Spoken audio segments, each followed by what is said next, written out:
सम्माननीय सभामुख महोदय, बोल्नका लागि समय दिनुभएकोमा यहाँलाई धन्यवाद भन्न चाहन्छु।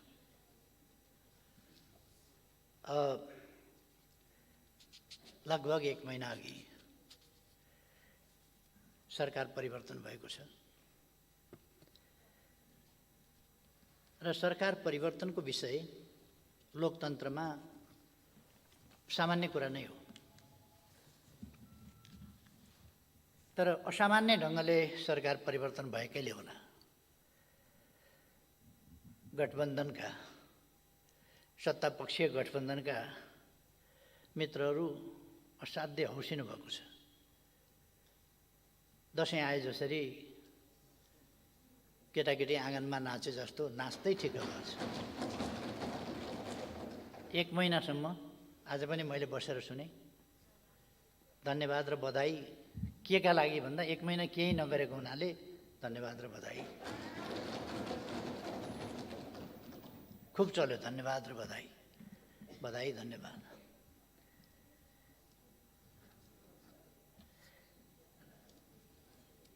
केही नगरेको भन्दाखेरि पनि केही गरेको पनि छ। म अलिकति पछि आउँला। सुकुम्बासी आयोग जस्ता, भूमिहीन आयोग जस्ता बन्द गरेर तिनीहरूको घाँटी सेर्ने काम भएकै छ, त्यता पछि आउँला।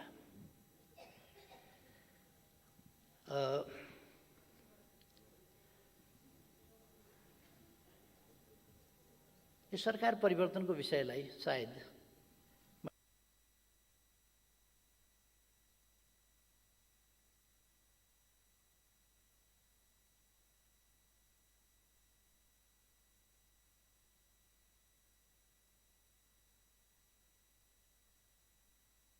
मैले अघि भने जस्तै असामान्य ढङ्गले यो परिवर्तन भएको हुनाले होला।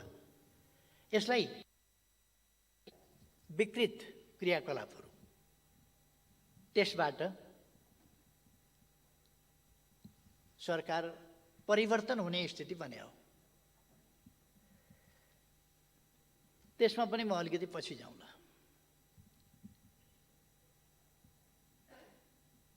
म माथि निकै प्रहार गरेको देखियो, भइरहेको पनि छ। मलाई त्यसमा चिन्ता छैन। समृद्ध नेपाल, सुखी नेपालीको राष्ट्रिय आकांक्षा तोकेर र त्यस उद्देश्यलाई प्राप्त गर्न, त्यस गन्तव्यतर्फको यात्रामा हिँडेको म। नेपाललाई समृद्ध बनाउने, नेपाली जनतालाई सुखी बनाउने उद्देश्य बोकेर हिँडेको मान्छेलाई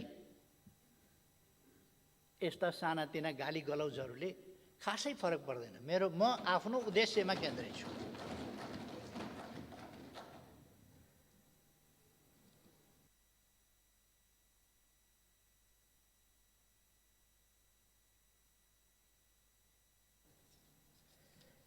मेरा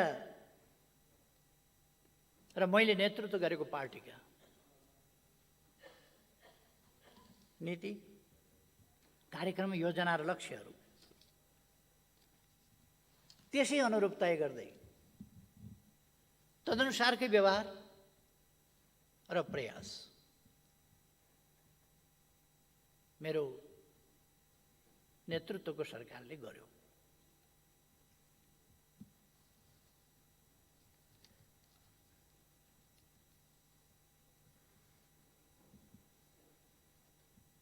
मैले त्यो उद्देश्य प्राप्त गर्नका लागि, समृद्ध नेपाल, सुखी नेपालीको राष्ट्रिय आकांक्षा प्राप्त गर्नका लागि बहुतै उदार मनाका साथ, फराकिलो भावनाका साथ, लचिलापनका साथ चुनावी तालमेल, कुनै अपवित्र ढङ्गले होइन, पार्टी एकीकरण अपवित्र ढङ्गले गरिएको होइन, राम्रो उद्देश्यका साथ गरिएको थियो। र त्यसै गरी प्रतिपक्षसँग पनि संवाद र सहमतिको सम्मानपूर्ण व्यवहार र अभ्यास गरिएको थियो।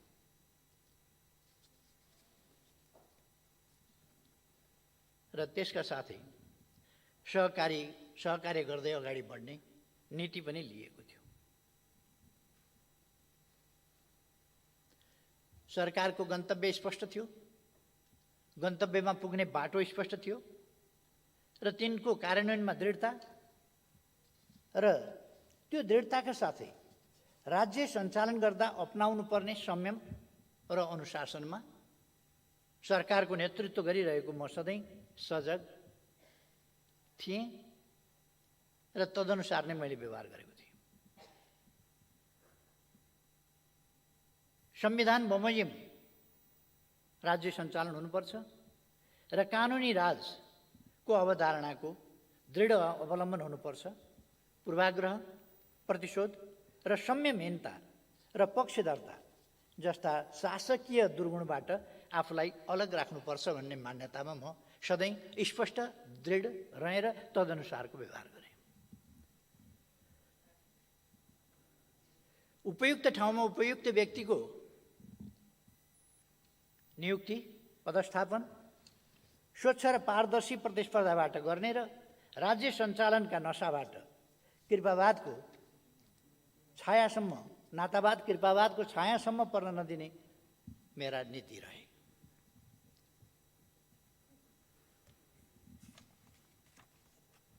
मैले आफू मात्रै होइन, मसँग सहयात्रा गरिरहेका साथीहरूलाई पनि मैले ती नीतिहरूमा अडिग रहन र तिनलाई अवलम्बन गर्न जोड दिएँ। त्यसले कसैको लाभ र इच्छामा धक्का अवश्य पुर्यायो होला।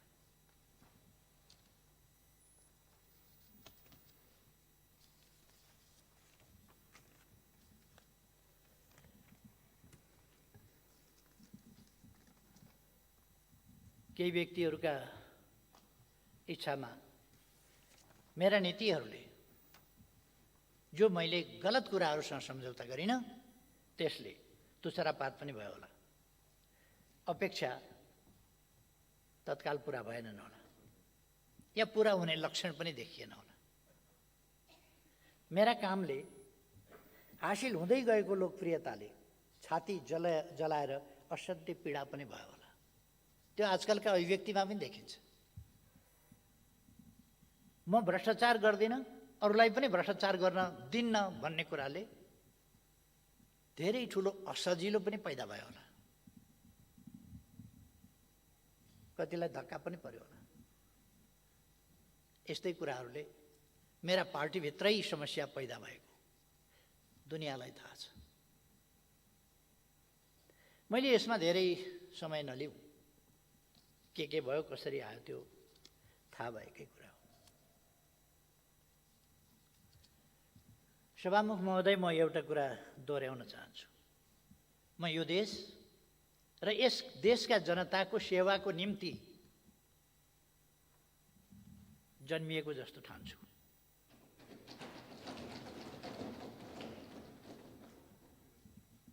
म प्रधानमन्त्री हुन जन्मिएको होइन, काम गर्दै जाँदा प्रधानमन्त्री पनि भएँ। प्रधानमन्त्री त म थिइनँ नि त। 64 वर्षको उमेरसम्म त प्रधानमन्त्री थिइनँ। भइयो। फेरि अर्कोपल्ट पनि जालझेल षड्यन्त्र टिग्डम गठबन्धनको संस्कृति त्यसले हटाएको थियो। त्यति बेला मैले त्यस बेला भनेको थिएँ, म ज्यालबाट होइन, जस्केलाबाट होइन, छिणीबाट होइन, भेन्टिलेटरतिरबाट होइन, कि भेन्टिलेसनबाट होइन, म मूल ढोकाबाट, मूल बाटोबाट, मूल गेटबाट, मूल ढोकाबाट आउनेछु। फेरि पनि सुनिराख्नु भए हुन्छ। पहिले पनि मैले भनेको थिएँ, फेरि पनि सुनिराख्नु भए हुन्छ। असाधारण जनमतका साथ फेरि पनि मूल बाटो, मूल गेट, मूल ढोकाबाट फेरि पनि प्रवेश गरेको छु।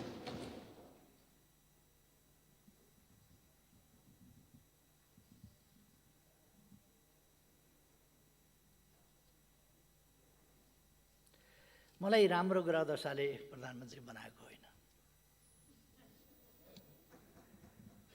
मेरा काम हेरेर नेपाली जनताले मत दिएर प्रधानमन्त्री बनाएको। नेपाली जनताले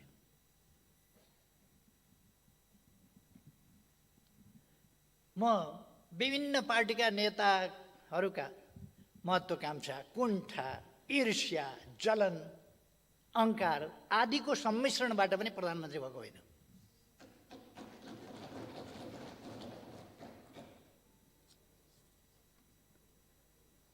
विभिन्न स्वार्थहरूको प्राप्तिका प्रयासहरूको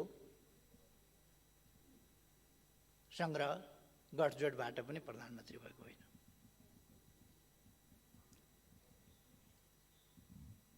त्यस्ता विभिन्न असफलताहरूको फ्रिक्सन, त्यस फ्रिक्सनबाट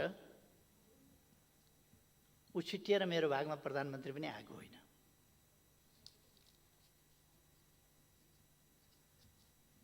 सभामुख महोदय, म कुनै जाली मुद्दा जितेर प्रधानमन्त्री भएको थिइनँ र म परमादेशबाट पनि भएको होइन, जनादेशबाट भएको।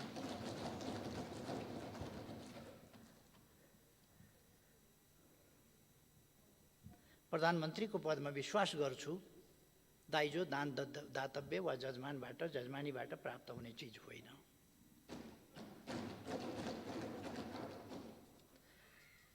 मैले पाएको प्रधानमन्त्रीको जिम्मेवारी नेपाली जनताले ममाथि प्रकट गरेको विश्वास हो र ममाथि विश्वास गरेर सुम्पिएको जिम्मेवारी हो।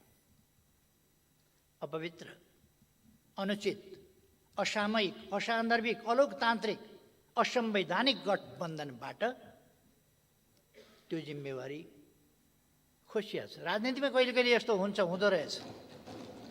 दुनियाँमा एउटा नजिर नयाँ कायम भएको छ, अदालतबाट प्रधानमन्त्री तोकिने, विश्वमा पहिलो रेकर्ड होइन भने कसैले बताइदिनुहुन्छ भए हुन्छ। अन्त पनि यस्तो रेकर्ड थियो, मेरो जानकारीमा अहिलेसम्म त्यस्तो रेकर्ड भएको थाहा छैन। म एउटा सत्तापक्षका मान्यजीहरूलाई आग्रह गर्न चाहन्छु, अदालतलाई धेरै विवादमा ल्याइरहनु पर्ने छैन। तपाईँहरू जसरी विवादमा ल्याउन खोजिरहनु भएको छ अदालतलाई, अदालतले जे गर्यो त्यसको समीक्षा होला, त्यसको मूल्याङ्कन होला, त्यसका वाक्य वाक्य र शब्द शब्दको इतिहासले मूल्याङ्कन गर्ने नै छ। कोही पनि इतिहासको खरो मूल्याङ्कनबाट उम्किन सक्दैन। एकछिन होला, अहिले तपाईँ हामी पार्लियामेन्टमा छौँ, हामी कहिले कहिले त मान्छेले मर्छु भन्ने पनि बिर्सिन्छ र असाध्य दम्भ देखाउँछ। कहिले कहिले मान्छेले सधैँ म यहीँ भइरहने होइन है भन्ने कुरा पनि बिर्सिन्छ र दम्भ देखाउँछ। म त्यसो गरिरहनु आवश्यक ठान्दिनँ।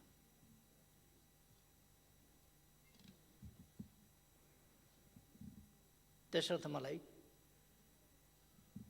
प्रधानमन्त्रीबाट हट्नु परेकोमा किञ्चित चिन्ता छैन। चिन्ता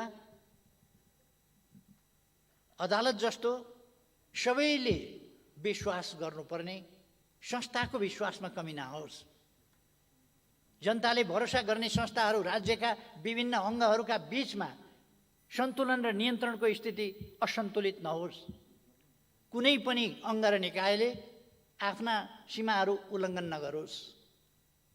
मेरो चिन्ता त्यसमा छ। मेरो चिन्ता लोकतन्त्रमाथि छ। लोकतान्त्रिक संस्थाका विभिन्न लोकतान्त्रिक प्रणालीका विभिन्न संस्थाहरू आफ्ना मर्यादा र ठाउँमा बसेर काम गरून्। मेरो चिन्ता त्यस कुरामा छ। मेरो चिन्ता शान्ति, सुशासन र विकासको बाटो समातिसकेको देश फेरि अब लोकतान्त्रिक संस्कृति होइन, गठबन्धनको संस्कृतितिर हामीले प्रतिस्पर्धात्मक लोकतान्त्रिक प्रणाली, प्रतिस्पर्धात्मक बहुदलीय राजनीतिक प्रणाली हामीले सङ्घर्ष गरेर ल्यायौँ। त्यो प्रणालीबाट, त्यो संस्कृतिबाट, त्यो लोकतान्त्रिक संस्कृतिबाट बद्दा अलोकतान्त्रिक स्वार्थहरूको गठबन्धनको संस्कृतितर्फ देश जान थाल्यो। यसले विकास ड्राइभ गर्न सक्दैन। विकासको अभियानलाई ड्राइभ गर्न त, त्यो ड्राइभ गर्नका लागि एउटा चिन्तनका साथ, एउटा दृष्टिकोणका साथ, एउटा गन्तव्य तोकेर उद्देश्यतर्फ हिँडेको सुस्पष्ट मार्गचित्र भएको र त्यो मार्गचित्र अनुसार ती नीति र त्यो गन्तव्यहरूलाई पुष्टि गर्ने खालको काममा सँगै बिना छलकपट, बिना स्वार्थ ती राष्ट्रिय उद्देश्यमा केन्द्रित भएको सरकार चाहिन्छ। त्यस्तो भएन भने स्वार्थहरूको गठजोडबाट, गठबन्धनबाट, विभिन्न स्वार्थहरूका तानातानहरूका बीचबाट राष्ट्रको विकासको अपेक्षा मृग मरीचिका हुनेछ। त्यो सम्भव छैन।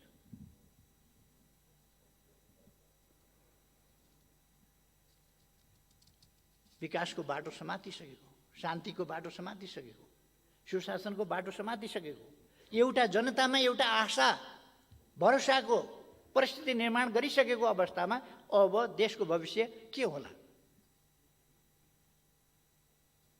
स्पष्ट छ। 1 महिनाको समय त खेर गयो। बहुत राम्रो गठजोड छ तपाईँहरूको। सरकार त बन्न सकेन, पुरा हुन सकेन। कति 4 जना मन्त्री कति लिएर हिँड्नुभएको छ। सबै मन्त्रालय आफै कहाँ राख्नुभएको छ। मन्त्रालय दिनभरिमा घुमेर पनि भ्याउनुहुन्न। अनि के हुन्छ? 1 महिनाको समय त खेर गयो। शुभकामनाको लहर अब 14-15 महिना अरू चल्नेछ। बधाईको लहर पनि 14-15 महिना चल्नेछ। प्रतिपक्षलाई गाली गर्ने पनि 14-15 महिना चल्नेछ। यसैमा 14-15 महिना त जान्छ। भोटोको फेर समातेर आँगनमा नाच्दा नाच्दै जाने भयो तपाईँहरूको समय। माया लाग्छ।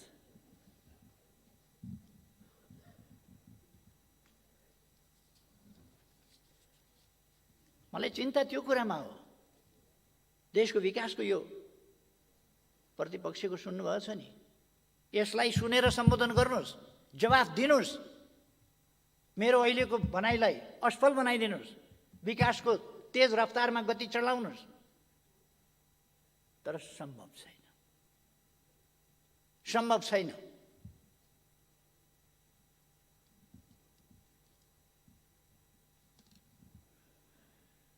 लक्षण राम्रो छैन।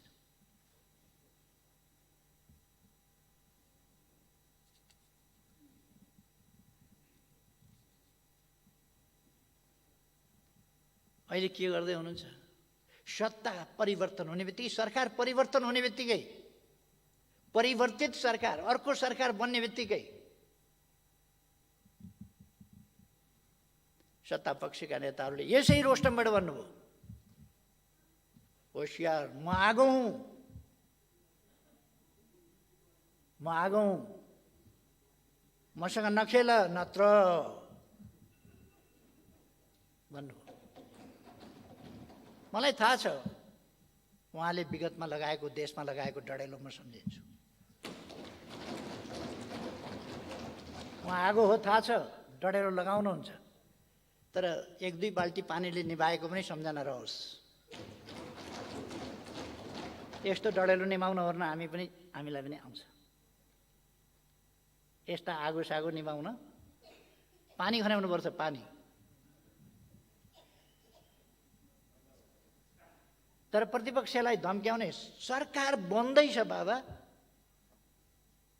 धम्की, म आगो हुँ, धम्की, मसँग नखेल, धम्की।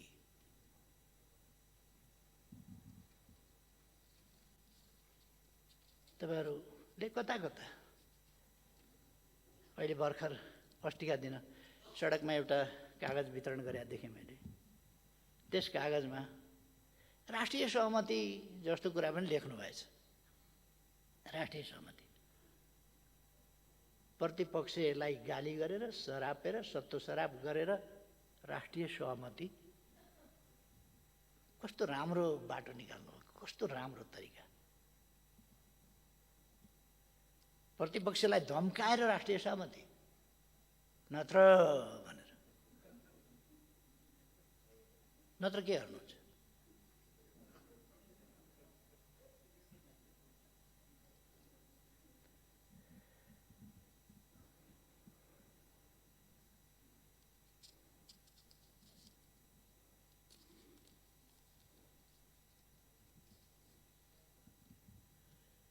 अघिल्लो सरकारका पालाका निकै बदखुवाई गर्न खोज्नुभयो। आज पनि कतिपय सांसदहरूले यो अलिअलि बोल्न पनि सत्तापक्षले तालिम दिँदैन क्या, हुन पनि कुन पार्टीलाई दिने कसलाई दिने तालिम पनि अचम्मै होला नि त। त्यहाँ पनि अघिल्लो सरकारले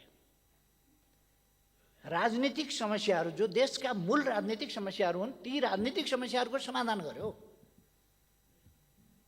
विखण्डनवाद समाप्त गर्यो, वार्ताद्वारा विखण्डवाद समाप्त गर्यो, हिंसा राजनीतिक अभिष्ट प्राप्तिको लागि हिंसाको बाटो अपनाइरहेका समूहसँग संवाद गरेर उनीहरूलाई शान्तिपूर्ण राजनीतिको मूलधारमा ल्यायो।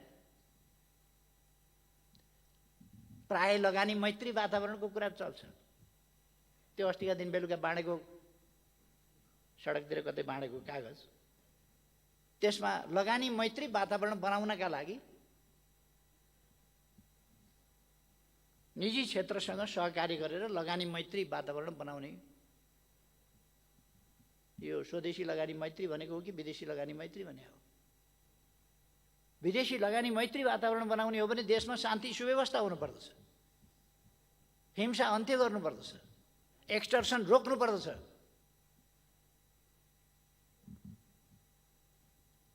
अनि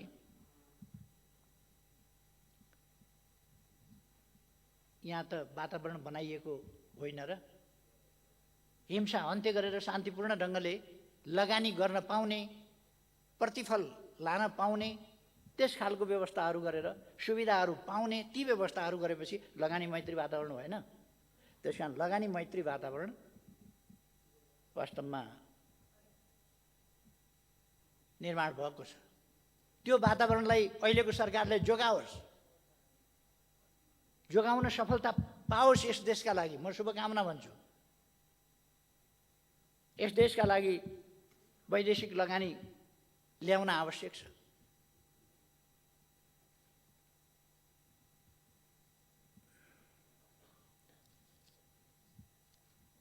संविधानको सर्वस्वीकार्यताको बेसरी चर्चा चल्थ्यो।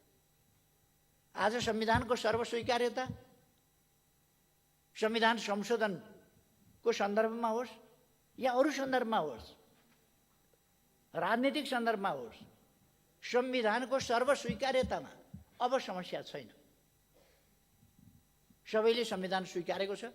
अब कहीँ कतै कमी लाग्न सक्छ, त्यसलाई संशोधन गर्नुपर्छ भन्ने कुरा बेग्लै कुरा हो। संविधान संशोधन गर्नुपर्छ भन्ने कुरा त पर्न सक्छ, आवश्यकता पर्यो भने संविधान संशोधन हुन सक्छ, गर्नुपर्छ, त्यो स्वाभाविक कुरा हो। त्यसलाई संविधानको अस्वीकार्यता भन्न सकिँदैन। तर आज संविधानको स्वीकार्यता सर्वस्वीकार्यता भनेको छ। थरुहटसँगका समस्याहरू समाधान भएका छन्। अरूसँग यस्ता सहमतिहरू र यस्ता राजनीतिक उपलब्धिहरूको महत्त्व अहिलेको सरकारले बुझोस् भन्ने मेरो आग्रह छ। राजनीतिक उपलब्धिहरूको महत्त्व बुझोस् र यस्ता कुराहरूलाई सरकार भनेको एउटा निरन्तरताको कुरा पनि हो।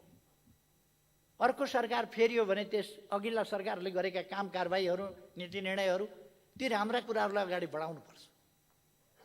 र कुनै सहमति गरेको छ सरकारले भने त्यसलाई पछाडि आउने सरकारले त्यसलाई अगाडि बढाउनुपर्छ।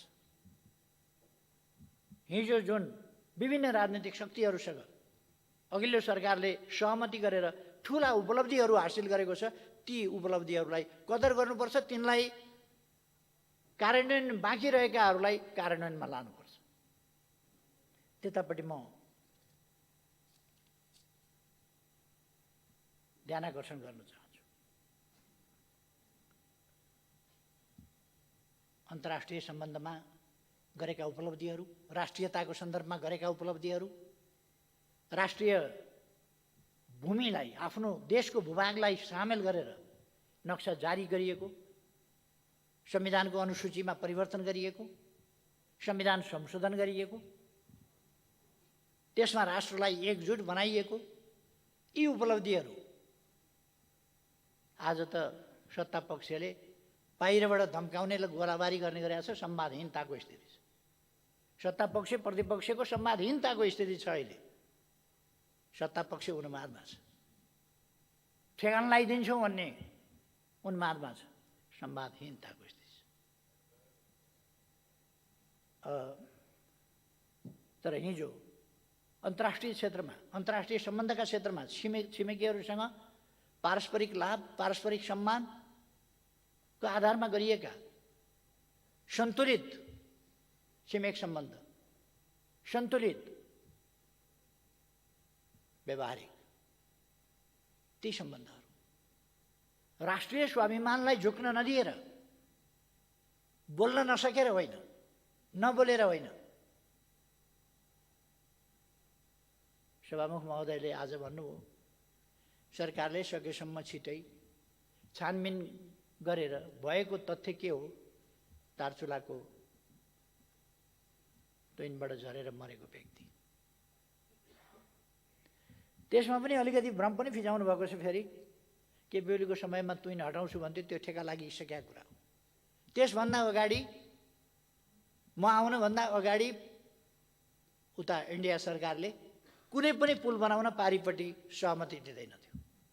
मैले कुरा गरेर सहमति लिएपछि तुइनहरू विस्थापन भएका छन्, पुलहरू बनेका छन् र त्यो त सम्माननीय प्रधानमन्त्रीजीलाई थाहा छ। उहाँको घरबाट पारिपट्टि पिथौरागढ जानु पर्यो भने अघिल्लो सरकारले हालिदिएको पुल तरेर जानुपर्छ।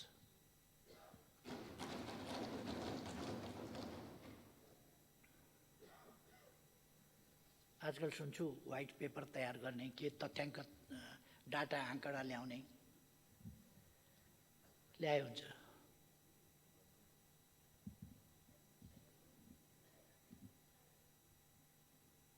अघिल्लो सरकारले गरेका कामहरू तपाईहरूले नचाहेर पनि कतिपय कामलाई निरन्तरता दिन बाध्य हुनुहुन्छ।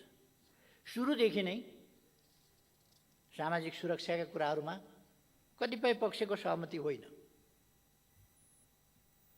आज तपाईहरु एउटा लोक कल्याणकारी राज्यको अवधारणामा पनि सहमत भएको जस्तो देखिन्छ। एउटा सभामुख महोदय, यो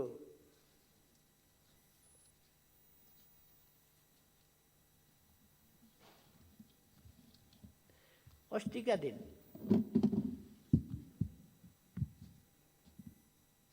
चौबीस गते बेलुका संसद चालू छ,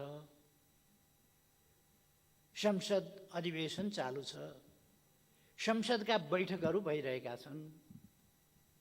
आज संसदको अधिवेशन बस्दैछ। अस्ति बेलुका संसद छलेको भन्ने त बडा चर्चा हुन्थ्यो। केपी ओलीको सरकारले संसद छल्यो भन्ने चर्चा हुन्थ्यो। संसद नभएका बेला जरुरी परेका कामहरू गर्दा पनि संसद छलेको भन्ने कुरा आउँथ्यो। अहिले त संसदको बैठक चालू छ अनि 26 गते संसद हुनेवाला छ। 24 गते बेलुका बाहिरै कतै सरकारको, संयुक्त सरकारको साझा न्यूनतम कार्यक्रम भनेर एउटा कागज प्रस्तुत भयो।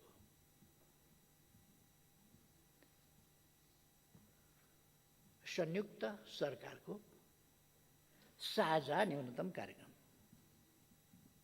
संयुक्त सरकारको न्यूनतम कार्यक्रम भनेपछि यो साझा सहकारी किन लेख्नु पर्यो?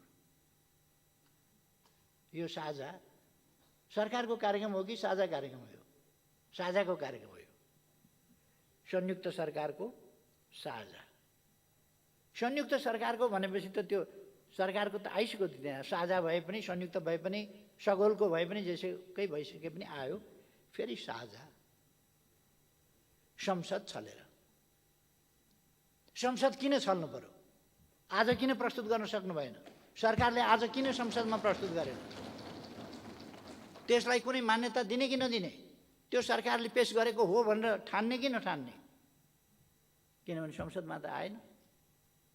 संसद चलिरहेका बेला छलेर किन गर्नु पर्यो? सायद तपाईँहरूको गहिरो समझदारीको कारणले सबै नेताहरू फोटोमा आउनुपर्ने होला, यहाँ पेश गर्दाखेरि एकजनाले पेश गर्नुपर्ने होला, सरकारको तर्फबाट पेश गर्नुपर्ने होला, अनि ओहदामा नभएको, सरकारी ओहदामा नभएको मान्छेको त फोटो नआउला। त्यसो भएर गठबन्धन भन्ने छ नि, गठबन्धनको फोटो आउनै पर्यो। अर्को पनि त्यस्तो व्यवस्था तपाईँहरूको एउटा छ नि, चलिराखेको छ नि, हुन्छ हुँदैन हुन्छ हुँदैनको सरकार सञ्चालनको संयन्त्र। तर यो संयुक्त सरकारको साझा न्यूनतम कार्यक्रममा मैले हेरेँ, विभिन्न अनुहारहरू खोजेँ, विभिन्न अनुहार देखिन्छ। नेपाली कांग्रेसको अनुहार कहीँ पनि छैन। अचम्म लाग्यो। नेपाली कांग्रेसको अनुहार कतै छैन, यसमा नीतिमा छैन, कार्यक्रममा छैन, केहीमा पनि छैन। पोलिसी शिफ्ट, प्याराडाइम शिफ्ट, के शिफ्ट हो? यो राम्रै कुरा हो। यो संयुक्त सरकारको साझा न्यूनतम कार्यक्रम, यसले साना मसिना कुरा गरेका छ। अहिलेको गठबन्धन सरकारमा हुँदा नेपालबाट भारत जाने क्रममा महाकाली नदी तुइनबाट एमसीसी गर्नुभएको थियो। एमसीसी को बारेमा त यो संयुक्त सरकारको साझा न्यूनतम कार्यक्रम, एमसीसी बिर्सिनु भयो क्या? एमसीसी त यहाँ त खै मैले त देखिनँ यता कतै। एमसीसी छैन कहीँ। अनि केपी ओलीले कतै एमसीसी पास गर्नुपर्छ भनेको क्लिप खोजेर वातावरण बनाउन खोज्नुहुन्छ। गाली गर्ने, फेरि मेरै क्लिप बजाएर वातावरण बनाउन खोज्ने। तपाईहरुको कार्यक्रम संयुक्त सरकारको साझा न्यूनतम कार्यक्रममा एमसीसी के गर्नुहुन्छ भन्नु परेन? चुपचाप लागेर नेपाली जनताले जान्न चाहेको छ। सम्माननीय प्रधानमन्त्रीज्यू, के गर्नुहुन्छ एमसीसी? तपाईं त बहुत मजबुत प्रधानमन्त्री हुनुहुन्छ। 165 सीट तपाईको साथमा छ, तपाईको पछाडी छ, स्ट्रङ। कसैको सपोर्ट चाहिँदैन, कसैको मद्दत चाहिँदैन। त्यो 165 को सबल जत्थाले के भन्छ? एमसीसी पास गर्ने, फेल गर्ने, के चुप लाग्छ?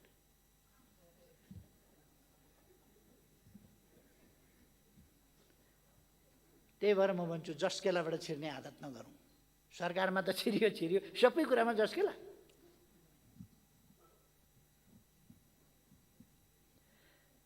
संयुक्त सरकारको साझा न्यूनतम कार्यक्रममा लिम्पियाधुरा, लिपुलेक र कालापानी भारतसँग वार्ता गरेर फिर्ता ल्याउँछु भन्न किन सक्नु भएन तपाईले?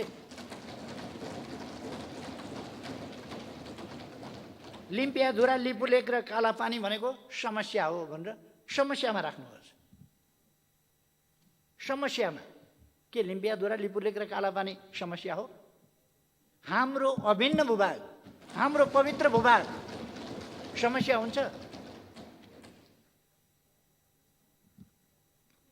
समस्या समाधान गर्ने, यो भने के? यो समस्या हो भने त तपाईले छोडिदियो भनेदेखि त समस्या समाधान होला नि। के भनेको यो? समस्या समाधान गर्छु भनेको स्पष्ट रूपमा हाम्रो भूमि हामी फिर्ता लिन्छौँ भन्नुपर्छ कि यो समस्या हो समाधान गर्छु भन्नुपर्छ? यस्तो खुट्टा कमाउनु पर्ने कसले बनायो? कसले बनायो यस्तो खुट्टा कमाउनु पर्ने? अघिल्लो सरकार यस्तो थियो, उस्तो थियो, अनेक थियो, सबै थियो। तर यति त आँट गरेर कमसेकम नक्सा बनाउँथ्यो, छाप्थ्यो, संविधान संशोधन गर्थ्यो, त्यसलाई संविधानको अङ्ग बनाउँथ्यो, भारतलाई पत्राचार गर्थ्यो, संवाद गर्थ्यो। अहिले लिम्पियाधुरा, लिपुलेक र कालापानी समस्या हो। समस्या होइन त्यो, हाम्रो भूभाग हो, पवित्र भूभाग हो, त्यो फिर्ता लिनुहोस्।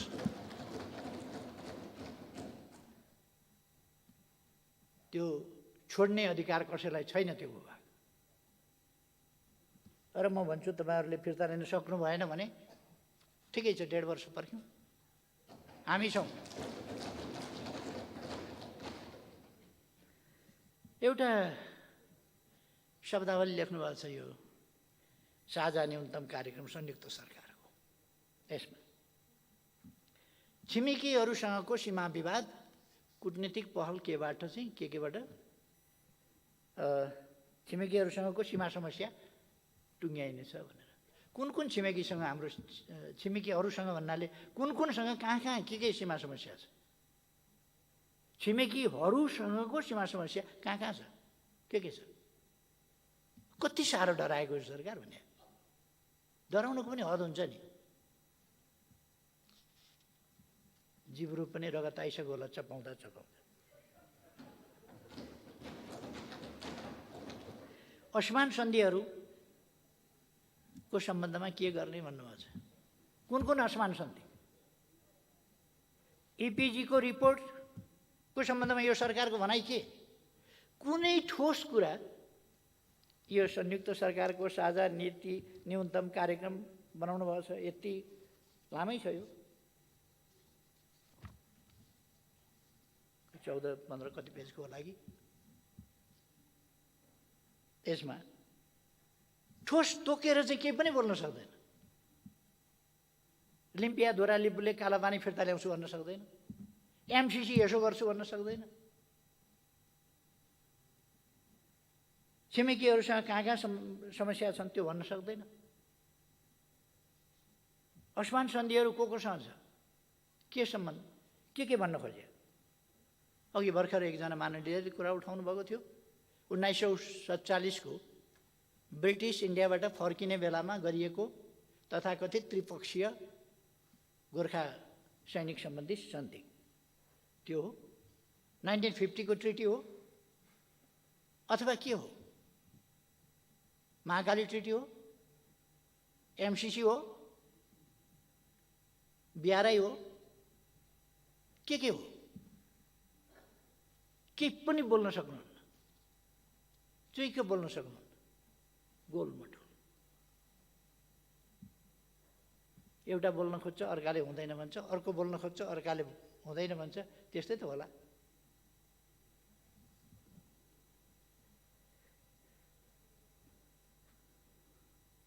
तपाईहरु यति बोल्न नसक्ने त होइन, कमसेकम मेरो विश्वास,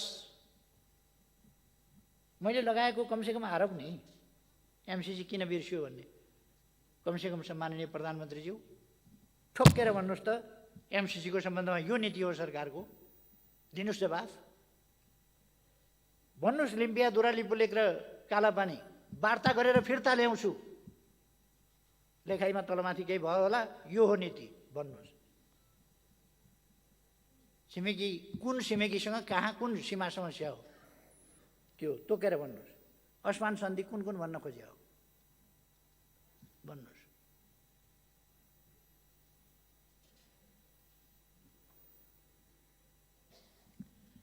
भ्रष्टाचार विरुद्धको कारबाही गर्ने भन्नुभएको छ, खुसी लाग्यो, खुसी लाग्यो। कारबाही थाल्ने र कारबाही अगाडि बढाउने भनेर, छानबिन गर्ने र कारबाही बढाउने भनेर राम्रो कुरा।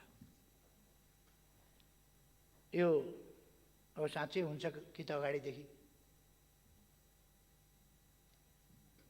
त्यो भ्रष्टाचारका थुप्रै कुराहरू उठिराखेका छन्। उठ्या छ, क्यान्टनमेन्टको यत्रो कुरा पनि उठेकै छ। यसपल्ट पक्कै पनि यत्रो गठबन्धनको सरकारले यस कुराको छिनोफानो गरेर नेपाली जनतालाई जवाफ दिनेछ। क्यान्टनमेन्टको छानबिन गर्छु,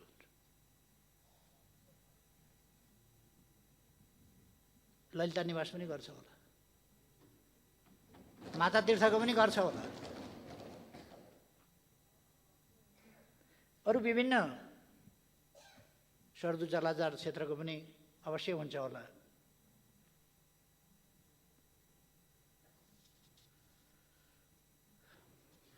मैले आशा मात्रै गरौँ। यो कुनै राजनीतिक प्रतिशोधका लागि बोल्न खोजिएको, धम्काउन खोजिएको विषय होइन होला। सभामुख महोदय, यसमा द्वन्द्व पीडितलाई सम्मान गर्ने पनि भनेको छ। द्वन्द्व पीडितलाई सम्मान। पहिलो कुरो, द्वन्द्व पीडितहरूलाई न्याय दिनुहोस्। तपाईँले बुट्टे खाँदा उडाइदिएर अल्मल्याउन खोजेको द्वन्द्व पीडितहरूलाई? घाइतेहरूको उपचार गराउँछु भन्नुहोस् न, शरीरमा गोली भएकाहरूको गोली निकाल्छु भन्नुहोस् न। यदि सरकार सक्दैन भने शरीरमा गोली भएकाहरूलाई नेकपा एमालेको केन्द्रीय कार्यालय फापाथलीमा छ अहिले, त्यहाँ पठाइदिनुहोस्, म गर्छु।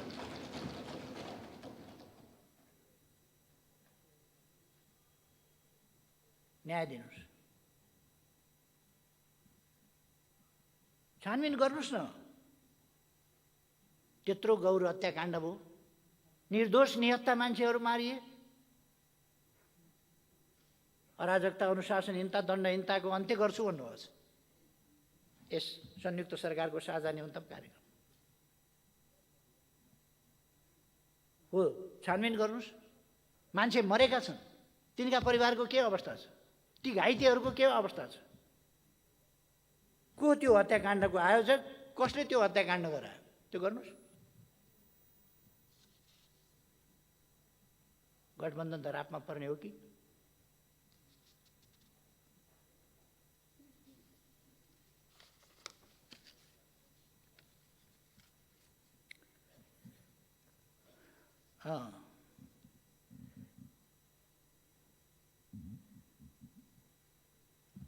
अब लोकतान्त्रिक संस्कृति होइन, तपाईँहरूले आपसी संवाद, सहमति र सहकार्य मार्फत गठबन्धनको संस्कृति विकास गर्नु। लोकतान्त्रिक संस्कृति होइन, गठबन्धनको, अपवित्र, स्वार्थका लेनदेनको, देशप्रति समर्पित होइन, एउटा नीति कार्यक्रम बोकेको होइन।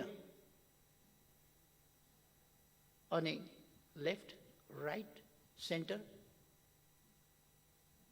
अगाडि पछाडि, दायाँ बायाँ नीतिहरूको विविधता कतै जोडिँदैन, विचारहरू कतै जोडिँदैन। सत्ता मात्रै सब कुछ होइन। सत्ता देशको सेवा गर्ने, देशलाई अगाडि बढाउने एउटा माध्यम हुनुपर्दछ। सरकार देश सेवाको माध्यम हुनुपर्दछ, विकासको इन्स्ट्रुमेन्ट हुनुपर्दछ, सुशासनका लागि इन्स्ट्रुमेन्ट हुनुपर्दछ। सरकार स्वार्थहरू बाँडचुँड गरेर भाग शान्ति जय नेपाल गर्ने होइन।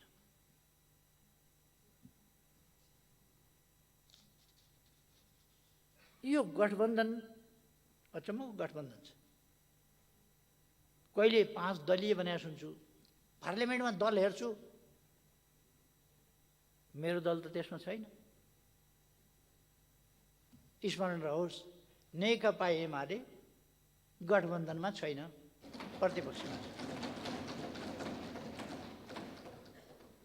अनुशासनहीनता र अराजकता अन्त्य गर्ने यहाँहरूले प्रतिबद्धता जनाउनु भएको छ। यसमा यो शाब्दिक मात्रै हो कि व्यवहारमा हो?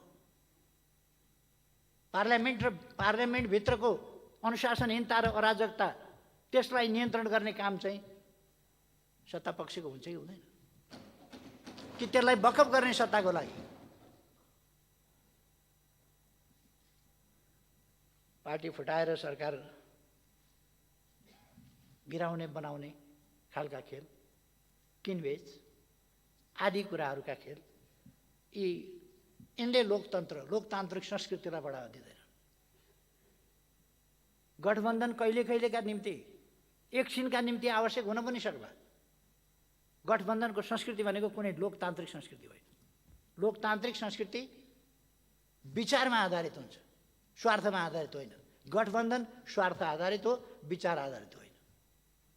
देश बनाउने हो भने विचार आधारित राजनीति अगाडि बढाउनुपर्छ। लोकतन्त्रका आधारभूत मूल्य मान्यतामा केन्द्रित भएर अगाडि जानुपर्छ।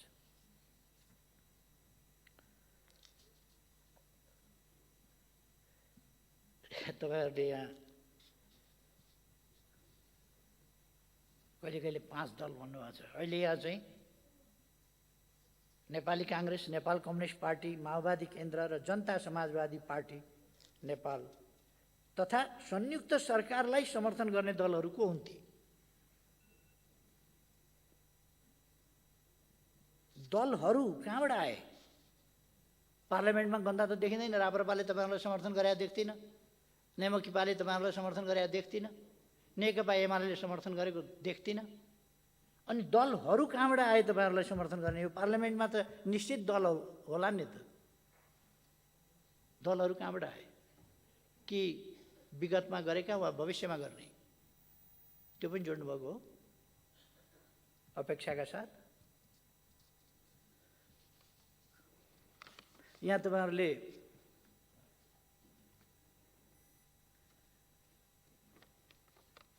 आपसी संवाद, सहमति र सहकार्यको संस्कृतिको विकास गर्दै राष्ट्रिय एकता सुदृढ गर्ने भन्ने पनि राख्नुभएको छ। राष्ट्रिय एकताका निम्ति तपाईँले बाटो के छान्नुभएको छ भने असंवैधानिक रूपमा प्रतिनिधि सभा विघटन गरी सर्वसत्तावादी, अलोकतान्त्रिक र अधिनायकवादी रूपमा शासन सत्ता सञ्चालन गर्ने प्रतिगामी प्रवृत्ति। प्रतिगमन भनेको त सम्माननीय प्रधानमन्त्रीज्यू 61 साल माघ 19 गते यहाँले बुझाउनु भएको बेलाकोलाई भनिन्छ।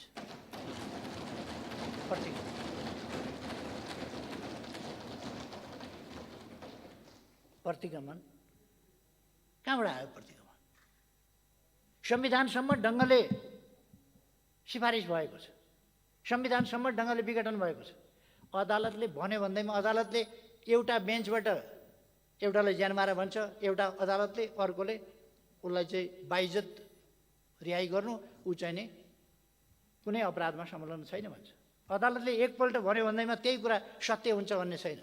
अदालतको फैसलालाई सम्मान गर्छौँ हामी, मान्छौँ हामी, तर गलत छ भन्यो भने सही छ भनेर भन्न सकिन्न। यसपल्ट सम्मानित सर्वोच्च अदालतले गरेको फैसला विधि, प्रक्रिया, तर्क, संविधानका प्रावधान विपरीत छ, गलत छ त्यो। त्यसकारण त्यो समर्थन योग्य छैन। यसको विवेचन, विश्लेषण, व्याख्या सविस्तार बुद्धिजीवीहरूले गर्दै जालान्, कानुनविदहरूले गर्दै जालान्, हुनेछ त्यो। र यो सबै शब्दहरू तपाईँहरूले राजनीतिक पूर्वाग्रह, अहङ्कार र देशलाई द्वन्द्वतिर लाने मनसायका साथ यहाँ उल्लेख गर्नुभएको छ। र अहिलेको सरकार कुनै जनादेशबाट आएको, लोकतान्त्रिक विधिबाट आएको होइन, अलोकतान्त्रिक विधिबाट आएको सरकार हो। अलोकतान्त्रिक गठबन्धनबाट आएको, स्वार्थहरूको गठजोडबाट आएको सरकार हो। र यो सरकार लोकतान्त्रिक भन्न सकिँदैन, यो सरकार संवैधानिक भन्न सकिँदैन, यो सरकार सर्वसत्तावादी हुन खोज्ने मनसाय भएको। आउने बित्तिकै यसले पहिले कसमाथि बन्चरो चलायो भन्दा भूमिहीन सुकुम्बासीहरूमाथि बन्चरो चलायो। कसको सरकार भन्ने कुरा त्यसबाट देखिँदैन।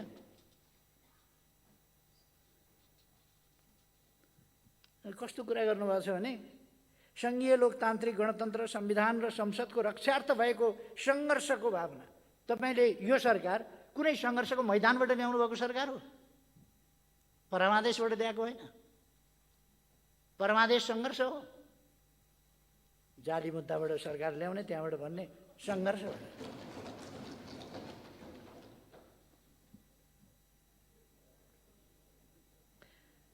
सरकारका, संयुक्त सरकारका प्राथमिकताहरू राख्नुभएको छ।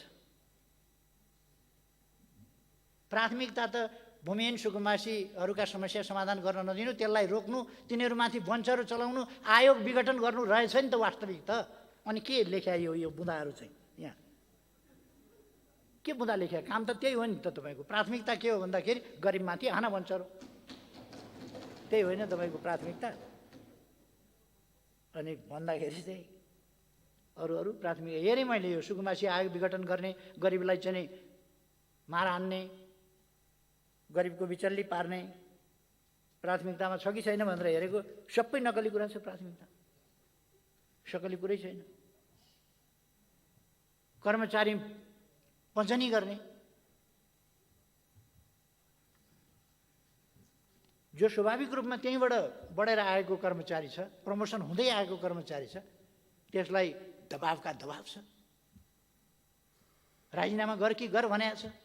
हरेकलाई 900 कतिजना भयो अरे, 40-41 महिनामा 900 कतिजनाको पद रिक्त हुन्छ, मान्छे आउँछ, अनि त्यस बिचमा के खाली नै रहन्छ त सबै देश ठप्प हुन्छ। आयो होला 900, 1000 आयो होला, विधिसम्म ढङ्गले आयो। अनि यो राजनीतिकरण गरेर तपाईँहरू विधिसम्म त आएका मान्छे सबै फाँडेर काङ्ग्रेस राख्नुपर्ने त्यहाँ के जरुरी छ?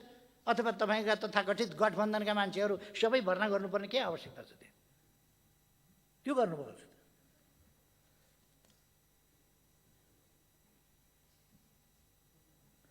यो खोपलाई महत्त्वपूर्ण रूपमा राख्न खोज्नुभएको छ। आगामी चैत मध्यान्तसम्ममा खोप लगाउन योग्य सबैलाई खोप निःशुल्क खोपको व्यवस्था गर्ने भन्नु छ। निःशुल्क खोपको व्यवस्था गर्न लाग्या हो? अहिले लाग्नुभएको हो?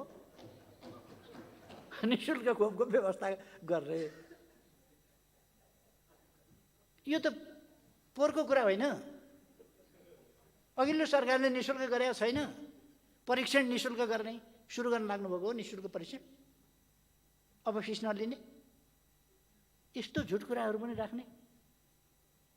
निःशुल्क खोपको अभ्यासलाई निरन्तरता दिइनेछ भन्न त्यति पनि सत्य बोल्न कस्तो आँट नभएको, अचम्म लाग्छ। खोप त ल्याइदिएको छ त,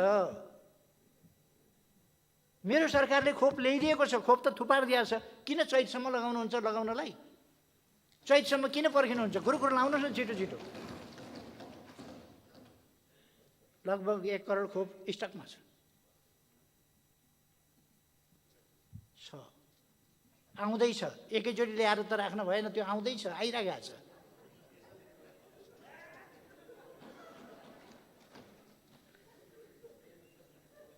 यो चैतसम्म भनेको तपाईँले के फागुनको निर्वाचन नगर्न खोज्या हो? कोभिड छ भनेर, खोप चालु छ भनेर? असंवैधानिक काम नगर्नु होला, म पहिले नै सजग गराउन चाहन्छु।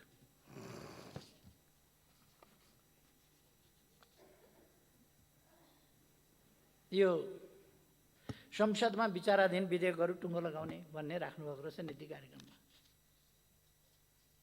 अनि यो 1 महिनासम्म के हेर्नुभएको त? संसद बिजनेस नपाएर यस्तो छ। हप्ता 10 दिनमा एकपल्ट बस्छ, बधाई शुभकामनाको ओहिरो आउँछ। विधेयक किन पेश नगरे? किन पास नगरे? नागरिकहरू नागरिकता नपाएर हैरान छन्। 3 वर्षसम्म समितिमा अड्काएर राखियो। समितिमा अड्काएर 3 वर्षसम्म राखियो एउटा विधेयक। नागरिकले नागरिकता पाएका छैन। पहाडमा होस्, तराईमा होस्, हिमाली भेगमा होस्, जहाँसुकै पाएका छैन। यस्तो अवस्थामा अध्यादेशबाट भए पनि नागरिकता दिएर सबभन्दा ठुलो कुरो, संविधानको उल्लङ्घन भएको छैन, कानुनको उल्लङ्घन भएको छैन, संविधानको मर्म र भावना विपरीत भएको छैन। संविधान बमोजिम अध्यादेश जारी गरिएको छ। संविधानको प्रावधान कानुन नभएर लागू हुन सकेका थिएन, त्यस प्रावधानलाई लागू गरिएको छ। कानुन बमोजिम। अनि त्यसलाई पनि खारेज गर्नुभयो। कति मान्छे आत्महत्या गर्ने स्थितिमा छन्, कति युवाहरू पढ्न पाएका छैनन्, कति युवाहरूले जब पाएका छैनन्, कतिले विदेश गएर पढ्न राहदानी पाएका छैनन्। संवेदनशील हुनु पर्दैन? अनि अध्यादेशबाट नागरिकता दिने कानुन ल्याउँदा त्यो उद्यम भयो। अब कानुन त कमसेकम त्यो ल्याउनुहोस् न त। त्यो तपाईँले ल्याउन सक्नुहुन्न सम्माननीय प्रधानमन्त्रीज्यू, सक्नुहुन्न। किनभने तपाईँको यो गठबन्धन छ नि, यो देश र जनताका लागि होइन, जनताको समस्या समाधान गर्न होइन, यो मिलिजुली खानका लागि हो। धरापमा पर्छ, धरापमा पर्छ यो। त्यसकारण सक्नुहुन्न। तर म भन्छु सरकारले यो ऐन तुरुन्त पास गर्नुपर्छ, तुरुन्त। यहाँ पेश गर्नुहोस् भनेपछि तपाईँले अधिवेशन बन्द गरिदिने बेर छैन।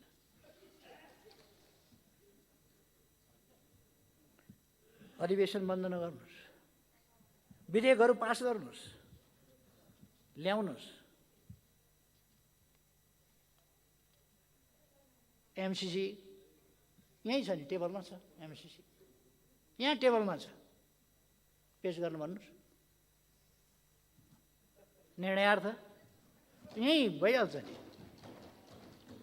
आफैसँग 165 छ, 165 आफैसँग छ नि। निर्णयार्थ प्रस्तुत गर्दछु भनेपछि त 165 वटा ताली दुइटै ड्याम ड्याम ड्याम ड्याम ड्याम ड्याम बज्ला नि त। अनि शान्ति प्रक्रियालाई पूर्णता दिने भनेर सम्माननीय प्रधानमन्त्रीजी, शान्ति प्रक्रिया केले रोकिया छ त सम्झनै होला। म प्रधानमन्त्री हुँदा मैले त्यति बेला 2 जना साथीहरूलाई भने, बढी सम्बन्धित तपाईँहरू हुनुहुन्छ, तपाईँहरू जे भन्नुहुन्छ त्यही गर्ने, जो भन्नुहुन्छ त्यही नियुक्त गर्ने काम होस्। त्यसै अनुसार नियुक्त गरे होइन मान्छे, त्यसै अनुसार नियुक्त गरिदिएको हो। जो भन्यो त्यही। मैले नाम होतन ठेगाना हेरिनँ, यहाँहरूले हेर्नुभयो। तर ती आयोगहरू किन त्यसरी निष्प्रभावी र निष्क्रिय बनाइए? सरकार नटेर्ने आयोगहरू। यो अल्मल्याउने खालका कुराहरू किन हुन्छन् यसरी?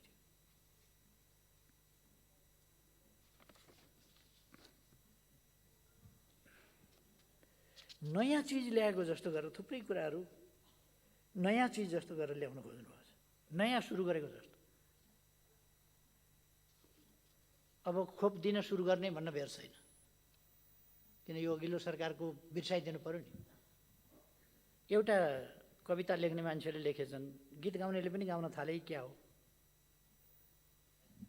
एउटा कविता लेखेछन्, भत्काइदेऊ धरारा, पुरिदेऊ रानी पोखरी, टालिदेऊ सुरुङका पालहरू, भत्काइदेऊ बाटा र पुलहरू, ओली याद आउने सबै चिजहरू। यो सरकारको नीति कार्यक्रम यही होइन मुख्यतः? संक्षिप्तमा यही गीत न हो मुख्य नीति कार्यक्रम त?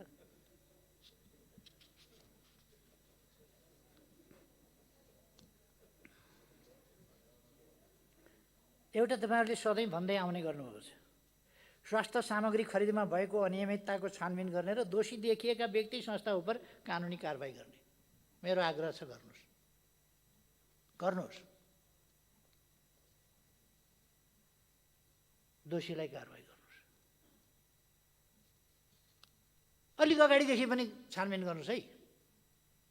वीर हस्पिटलमा थन्किएर बसेका छन् मेसिनहरू, एमआरआई मेसिनहरू, सिटी स्क्यानहरू थन्किएर बसेका छन्। एयरपोर्टमा थुप्रै सामग्रीहरू थन्किएर बसेका छन्, नचाहिने सामग्रीहरू।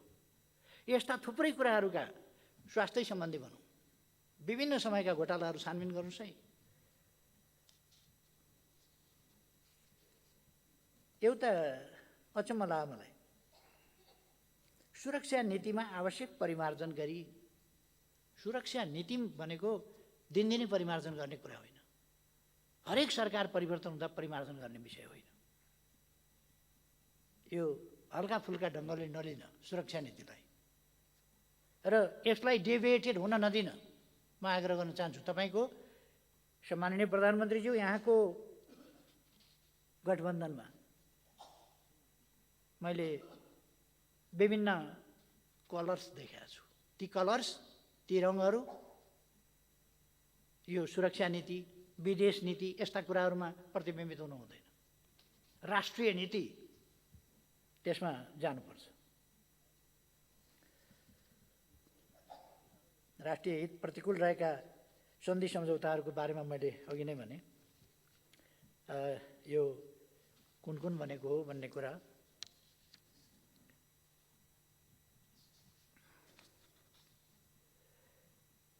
यो सङ्घीय लोकतान्त्रिक गणतन्त्रलाई संस्थागत गर्न संविधानमा उल्लेखित साझा अधिकारका सूचीसँग सम्बन्धित कानुन लगायत अन्य आवश्यक ऐन कानुनहरू प्राथमिकताका साथ तर्जुमा गर्ने। यो त 1 वर्ष लगाएर संविधान अनुकूल संरचनाहरूको निर्माणदेखि लिएर संरचनाहरूको गठनदेखि लिएर तिनलाई अधिकार सम्पन्न बनाउनेदेखि लिएर तिनका निम्ति आवश्यक कानुन तर्जुमा गर्नेदेखि लिएर तिनलाई एउटा नमुना कानुनहरू बनाएर प्रदेश र स्थानीय तहहरूमा समेत पठाउने कुराहरूदेखि लिएर सङ्घीयता कार्यान्वयनका लागि कानुनहरूको निर्माण गर्ने र त्यो कानुनहरू सङ्घीयता निर्माणका कानुनहरू वित्तीय व्यवस्था अनि संरचना लगायतका थुप्रै कामहरू गरिएका छन् भने बाँकी रहेका कामहरू त भन्न सक्नु पर्थ्यो। अब गर्ने हो र? यो त भइसकेको छ। अब कुनै कुरा बाँकी छ भने भन्ने कुरा चाहिँ एउटा हुनसक्छ।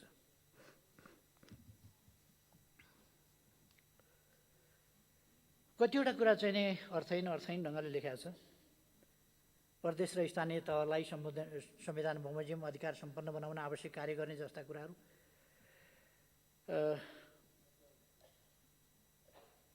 यस्तो भुलभुलैयाका कुराहरू राखेको छ।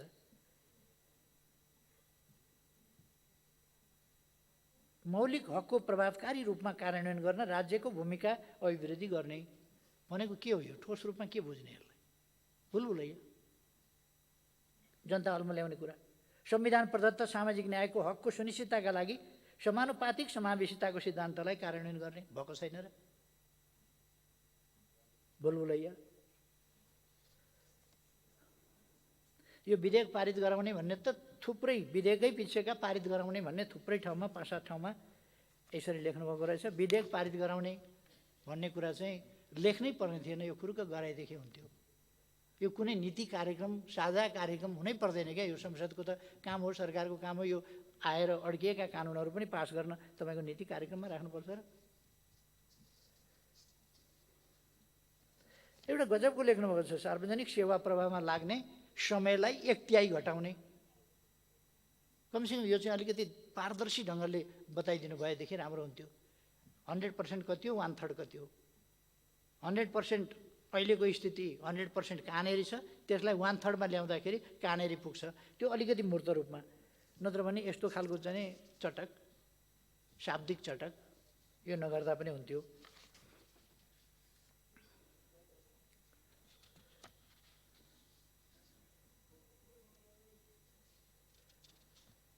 एउटा कुरा चाहिँ नि बुझिएन यहाँ। यो सशस्त्र सङ्घर्षको सन्दर्भमा गिरफ्तार गरिएका बन्दीहरूलाई बृहत शान्ति सम्झौताको भावना अनुसार रिहा गर्ने, यो कुन मितिकोलाई भनेको, कुन अवधिकोलाई भनेको, कसलाई भनेको हो?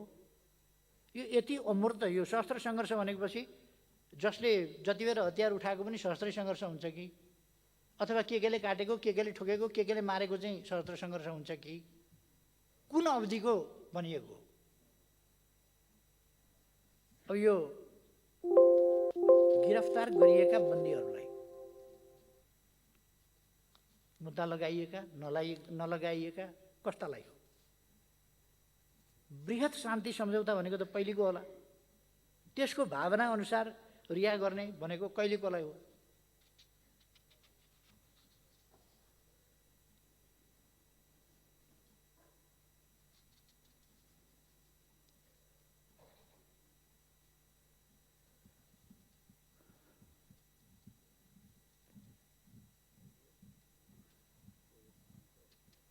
यो लाल आयोगको प्रतिवेदन सार्वजनिक गर्ने भन्नुभएको छ, त्यो त यसमा लेखेर यो कति समयका लागि हो? यो सरकार छैन्जेलका लागि हो कि कहिलेका लागि हो? यो भन्नुपर्छ लाल आयोगको प्रतिवेदन थपक्क ल्याएर पेस गर्दा हुँदैन।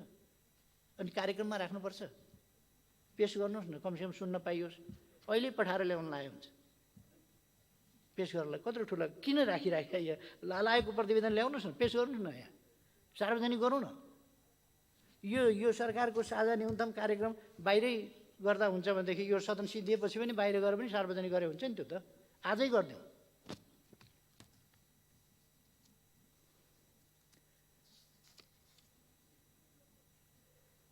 2 नम्बरमा चाहिँ तपाईँ सशस्त्र सङ्घर्षको सन्दर्भमा गिरफ्तार जति सबैलाई छोड्ने भन्नुहुन्छ।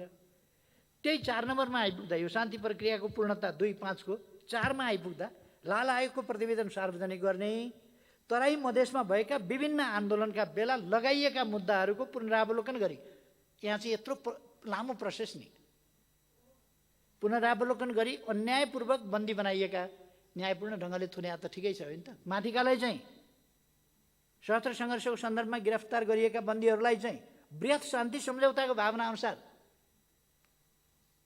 छोडिदिने। यो 4 नम्बरमा आइपुग्दा विभिन्न आन्दोलनका बेला लगाएका मुद्दाहरूको पुनरावलोकन गरी, यहाँ चाहिँ मुद्दाको पुनरावलोकन गर्नुपर्ने। अन्यायपूर्वक बन्दी बनाइएका, न्याय हो कि अन्याय भनेर अदालतले फैसला गर्ने हो भनेपछि यो त तपाईँहरूले छोड्ने कुरा त रहन्छ। यो शब्दको खेल किन घुमाएको?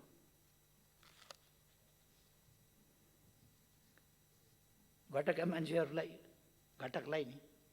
घटकलाई सरकार फुत्किए लागि भन्ने डर होला, यो कुरै बोल्न त सक्दैन नि। यो त जनतालाई ढाँट्ने कुरा मात्रै हो।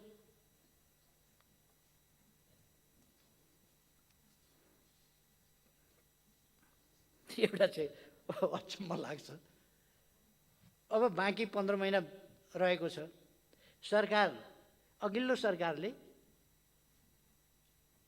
अल्पविकसित राष्ट्रबाट विकासशील राष्ट्रमा स्तरोन्नतिका लागि गरेका प्रयासहरू र उपलब्धिहरूबाट स्तरोन्नतिका लागि सिफारिस भएको छ संयुक्त राष्ट्रसङ्घबाट। अहिले विकासशील राष्ट्रमा जानका लागि सिफारिस भएको छ। यहाँ त नेपाललाई विकसित मुलुकको स्तरमा पुर्याउन हो। नातिका पालाको प्रोग्राम यहाँ राख्नुभएको छ। तपाईँको समय 15 महिना छ, 1 महिना गइसक्यो। बधाई खाँदा 15 महिना जाँदैछ। अब तपाईँले बनाउनु भएको छ विकसित राष्ट्र भन्ने। यो 1 वर्षको चाहिँ बनाउनुहोस् न, कमसेकम व्यवहारिक कार्यक्रम 1 वर्ष। सरकारमा पुगेपछि अमरत्व प्राप्त गर्ने भन्ने ठान्ने हो कि क्या हो? चुनाव त आउँदैछ त।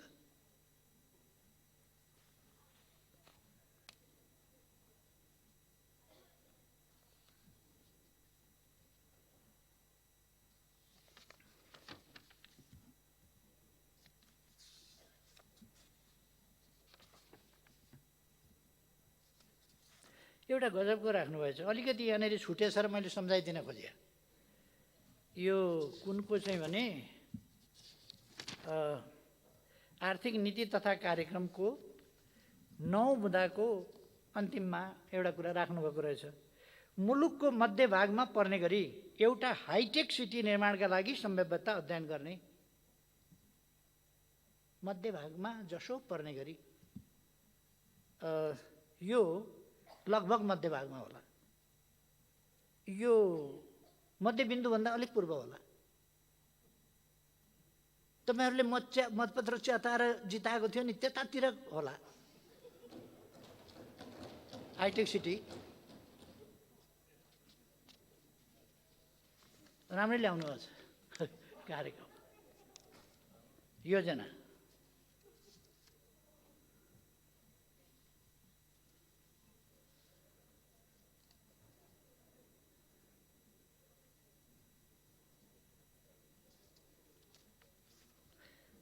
तपाईँहरूले यो सामाजिक रूपान्तरण भनेर यो सामाजिक सुरक्षा सन्दर्भमा पनि भन्नुभएको छ। अहिले सामाजिक सुरक्षा भत्ता 4000 दिने गरिएको छ। त्यसमा 1 रुपियाँ घटाउनु होला। त्यो घटाउन मिल्दैन। त्यतापट्टि तपाईँहरूले नच्याए पनि हुन्छ।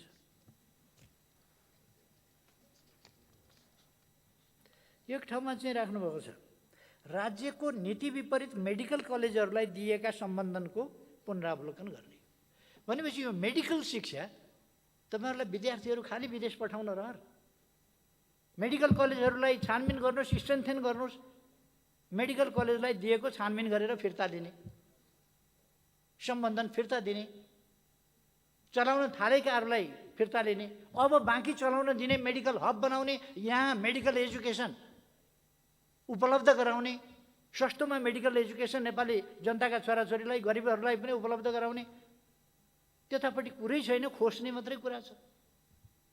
इन्जिनियरिङ कलेजलाई स्वीकृति नदिने, मेडिकल कलेजलाई स्वीकृति नदिने, नर्सिङ क्याम्पसहरू बन्द गराउने,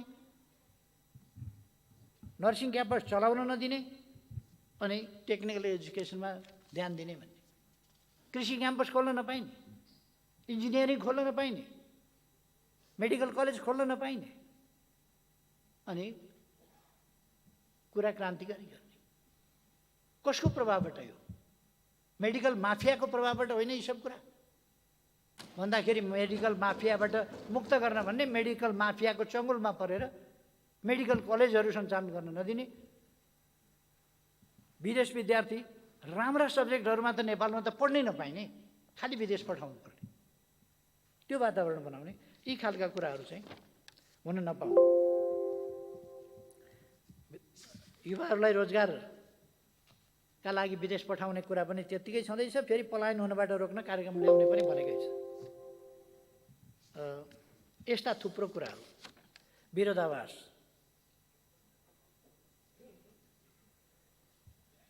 एउटा खुब भेट्टाएँ भनेर तपाईँहरूले अपव्याख्या गरिरहनु भएको छ अहिले सत्ता गठबन्धनका मान्छेहरू, पार्टीहरू। यो चुरे क्षेत्रको दोहन गर्न, अनुचित दोहन गर्न, त्यसलाई त्यहाँबाट गिटी बालुवा उत्खनन गर्न रोक्ने र खानी पत्ता लगाएर वातावरणीय मूल्याङ्कन गरेर त्यसबाट ल्याउने भनेको, त्यसबाट निकाल्ने भनेको एक ठाउँमा एउटा सामान्य अहिलेको असान्दर्भिक कुरा हो। त्यो बाहिर पठाउने, बढी भयो भनेदेखि बाहिर पठाउने भन्ने शब्दावली त्यहाँ परेछ। मलाई यो लाग्दैन कि नेपालले कहिल्यै कुनै चिज निर्यात गर्दैन, होइन, कहिले कहिले निर्यात गर्ला पनि नगर्ला पनि त्यो अहिले राख्न आवश्यक थिएन। त्यो अहिले हामी आफैलाई पर्याप्त हुँदैन। खानी कहिले पत्ता लगाउने, के गर्ने, चुरेको रोक्ने, दोहन रोक्ने कुरा हो। चुरेको दोहन रोक्नका लागि खानी पत्ता लगाएर त्यसबाट उत्खनन गरेर चुरे संरक्षणमा ध्यान दिने भन्ने कुरा राखिएको थियो। चुरे क्षेत्रको उत्खनन गरी ढुङ्गा गिटी बालुवा निर्यात गर्ने कार्यलाई रोक लगाउने, त्यो रोक होइन, त्यो त लगाइसकेको छ। त्यो रोकभन्दा पहिले तपाईँहरूको गठबन्धनका नेता कार्यकर्ताहरू चुरे दोहनमा को कहाँ संलग्न छन् त्यो चाहिँ निकाल्नुहोस् न पहिले। यहीँ गोदावरी नगरपालिकामा को इन्भल्भ हुनुहुन्छ? तपाईँका मन्त्री इन्भल्भ हुनुहुन्छ कि हुनुहुन्न? सम्माननीय प्रधानमन्त्रीज्यू ढुक्कले भन्न सक्नुहुन्छ? को इन्भल्भ हुनुहुन्छ? त्यहाँ जङ्गल उजाड भएको देख्नुहुन्छ कि हुन्न? 2 रोपनी लिएर 100 रोपनी कब्जा गरेको देख्नुहुन्छ कि देख्नुहुन्न? चुरे दोहन, अरू यस्ता अनधिकृत दोहन, दादागिरी चलेको छ। गठबन्धनमा सामेल हुँदैमा दादागिरी चलाउन पाइँदैन, देशको दोहन गर्न पाइँदैन, अनधिकृत ढङ्गले देशलाई बर्बाद गर्न पाइँदैन।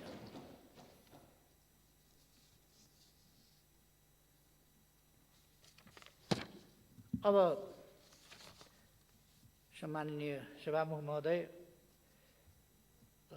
यहाँ मार्फत म सम्माननीय प्रधानमन्त्रीज्यूलाई एउटा कुरा चाहिँ अलिकति अनुरोध गर्नु पर्यो जस्तो भयो। सम्माननीय प्रधानमन्त्रीज्यू, मेरै पार्टीका केही मान्छेहरू पाउला र खाउला भनेर यहाँका पछि कुदेका छन्। सम्माननीय प्रधानमन्त्रीज्यू, तिनीहरूलाई मन्त्री दिनुहोस् न, किन विलम्ब गर्नुभएको? हिरिक भएका छन् बिचराहरू मन्त्री खानका लागि, प्लिज।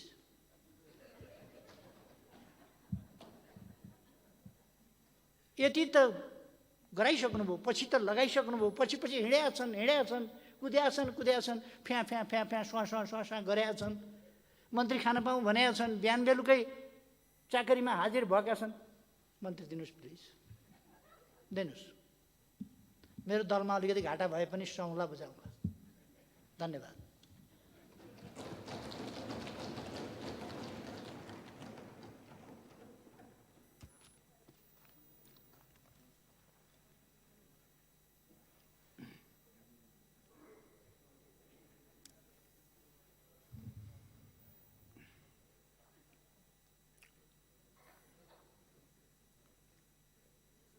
मान्य सदस्यहरू,